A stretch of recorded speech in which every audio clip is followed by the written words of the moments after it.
You ask Tiger to solve. This deals with linear equations with one unknown. The final result is y equals -54. Let's solve it step by step. Swap sides. Isolate the y. Multiply both sides by 3. Group like terms.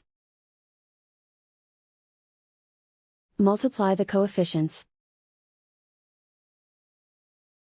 Simplify the arithmetic.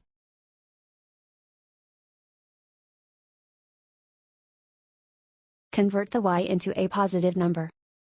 Multiply both sides by -1.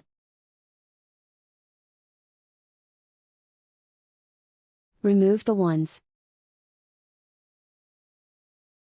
Simplify the arithmetic. And so the final result is y equals -54.